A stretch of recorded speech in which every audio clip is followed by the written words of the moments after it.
नमस्कार। आज मैं आपको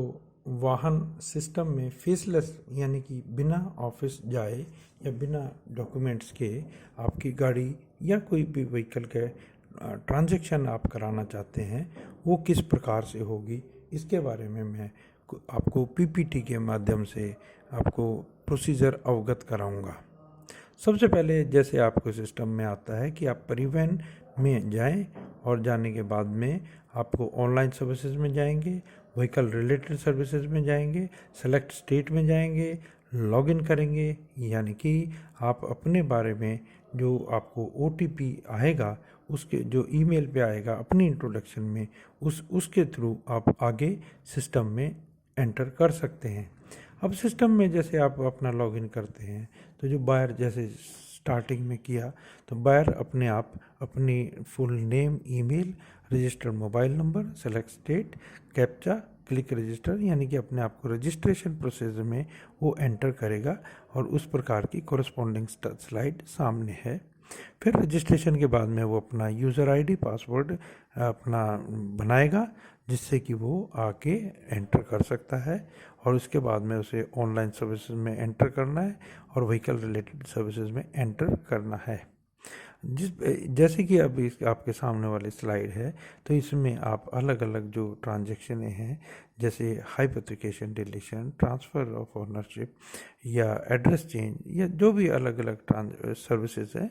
वो आप सेलेक्ट कर सकते हैं। जैसे कि आपको पहले प्रोसीजर में बताया कि आपको व्हीकल रजिस्ट्रेशन नंबर डालना है, लास्ट के 5 डिजिट्स डालने हैं, सबमिट करना है और अपने आधार कार्ड का नंबर भी सबमिट करना है। आपके मोबाइल नंबर जो शुरू में आपने दिया है उसके ऊपर आपका ओटीपी आ जाएगा। और इसमें जैसे आप गाड़ी के पहले बताया था कि इस प्रकार से आपको स्लाइड पे रजिस्ट्रेशन नंबर और उसके चेसी नंबर एंट्री करने होंगे और इस प्रकार से आपको एक ऑप्शन भी दी जाती है कि आपको eKYC यानी कि आप आधार से टोटल ऑनलाइन काम करना चाहते हैं या आपके पास आधार नहीं है तो जो दूसरी ऑप्शन है एक और VID जिसे बोलते हैं वो 16 डिजिट का, तो वो आपके पास आएगा और उसके ऊपर आप जो डॉक्यूमेंटेशन है वो विदाउट eKYC के थ्रू होगा तो वो ऑप्शन तो यस और नो में आप उसे सेलेक्ट कर सकते हैं। फिर इसके बाद में आपको जो जैसे ही इसको सबमिट करते हैं पहले जैसे आपको बताया कि आपके गाड़ी के पर्टिकुलर आपके सामने आ जाते हैं और उसमें आप देख सकते हैं कि गाड़ी का नंबर, नाम, चेसी नंबर सब आपके आरसी के अनुसार हैं कि नहीं। और फिर उसके बाद में जैसे आपको जौन सी भी आपको ऑप्शन लेना है जैसे कि duplicate RC, change of RC, transfer of ownership, hypothecation, termination, continuation, जो भी आपको एक्टिविटी करनी है उसके बाद में सेलेक्ट करेंगे। जैसा कि मैं इस स्लाइड पे आपको दिखाया है कि आपने जौन सी ट्रांजैक्शन सेलेक्ट करनी है वो सेलेक्ट कर सकते हैं। फिर इसके बाद में आपको जो वेरिफिकेशन की डिटेल्स है तो इसमें बायर्स का भी और सेलर का भी, तो ये दोनों जो डॉक्यूमेंट्स हैं ये आपको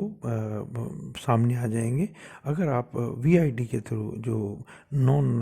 eKYC का सिस्टम है तो उसके अंदर जो ये प्रिंट आउट आपके निकलेंगे 29 और 30 जो तो वो आपको PDF में अप्लाई करना पड़ेगा। यदि आप eKYC जा रहे हैं तो आपको इसकी आवश्यकता नहीं है, बस आपको ऑथेंटिकेशन करना है। ऑथेंटिकेशन करने को ही हम साइन भी बोलते हैं। तो साइन करना और eKYC का मतलब हुआ कि आपकी अपनी इंफॉर्मेशन जो आप कंफर्म कर रहे हैं और ऑथेंटिकेशन या साइन आपने डॉक्यूमेंट्स के वेरीफाई किया। और इसमें जैसे ही आप इसको आगे बढ़ते हैं तो सेलर के लिए भी एक लिंक ऑटोमेटिकली आता है, आप उसको सेलर के पास भेज सकते हैं और इस प्रकार का लिंक आपके सामने आएगा जिसका आप SMS के थ्रू या WhatsApp के थ्रू अपने सेलर को भेज देंगे और सेलर जिसे ओपन करेगा और ओपन करने के बाद में वो डिफरेंट ब्राउज़र पे उसको खोलेगा, यानी कि उसे दूसरे मोबाइल से या उसे दूसरे लैपटॉप या कंप्यूटर पे उसको खोलता है और वो भी अपनी वेरीफाई करता है पर्टिकुलर वेरीफाई करने के बाद में यानी कि वो आगे इसको अपना ई साइन भी साथ के साथ इसमें कर देता है। तो हालांकि उसमें भी उसको जैसे वो क्लिक करता है तो उसके ऊपर उसके फ़ोन नंबर पे उसका आधार कार्ड पे OTP आएगा, वो अपना आधार कार्ड डालता है और उसके फ़ोन पे उसका OTP आएगा, वो उसे कंफर्म करेगा, यानी कि उसे ई साइन करने की एक्टिविटी उसके द्वारा की गई है। अब फिर दोबारा से जो बायर है वो अपना EKYC करता है, यानी कि अपने पर्टिकुलर देखने के बाद में वो इसे कंफर्म करता है कि भाई यस मेरा सेलर का डॉक्यूमेंट इंफॉर्मेशन करेक्टली फीड है। फिर उसके बाद में प्रोसीड करता है। प्रोसीड करने के बाद में उसकी फ़ीस जो भी डिमांड करेगा सिस्टम, आपके जैसे 150 रुपये TO की फ़ीस, ट्रांसफ़र फॉर ओनरशिप की है, पोस्टल फ़ीस 30 रुपये है, प्लास्टिक कार्ड की फ़ीस 200 रुपये है, टोटल 380 फ़ीस उसके आ गई। आप उसको किसी भी मोड से आप इसको पेमेंट कर सकते हैं। पेमेंट करने के बाद में फिर आप नेक्स्ट लेवल पर जा सकते हैं, जिसमें कि आप देखेंगे कि जैसे आपने कंफर्म की पेमेंट और आपका RC बनने के